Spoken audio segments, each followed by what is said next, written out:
Leviticus chapter 10.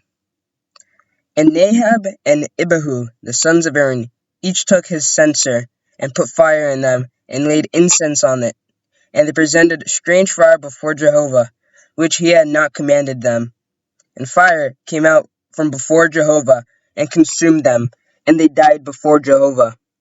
Then Moses said to Aaron, This is what Jehovah spoke, saying, In those who come near to me, I will be sanctified, and before all the people I will be glorified. And Aaron was silent.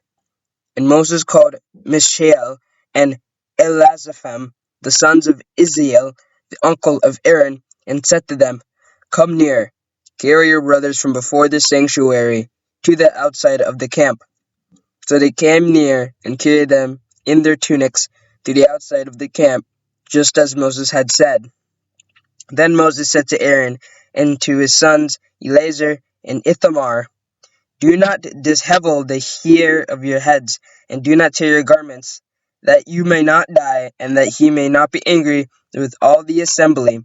But let your brothers, the whole house of Israel, weep for the burning which Jehovah has kindled.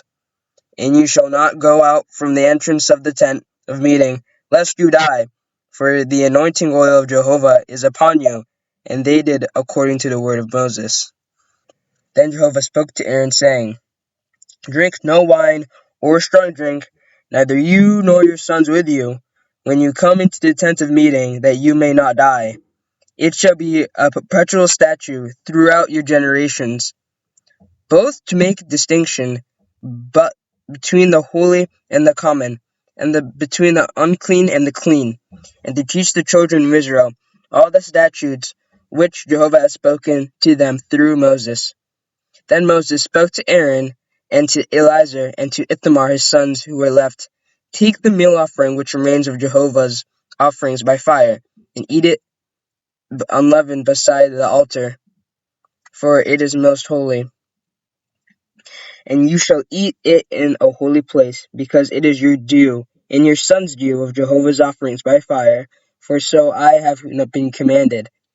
And the breast of the wave offering, and the thigh of the heave offering, you shall eat in a clean place, and you and your sons and your daughters with you, for they have been as given as your due, and your sons' due, out of the sacrifices of the peace offerings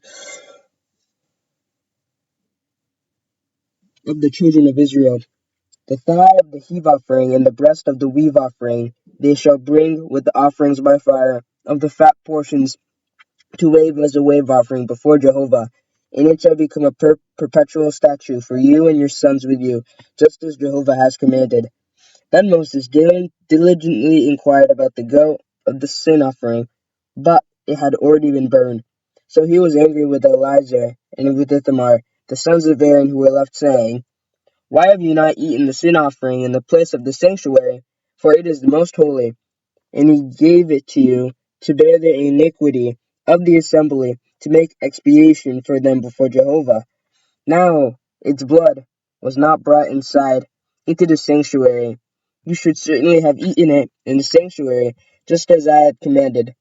But Aaron spoke to Moses, See, today they have presented their sin offering and their burnt offering before Jehovah, and such things as these have befallen me.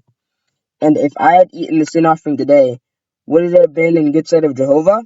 And when Moses heard that, it seemed good in his sight.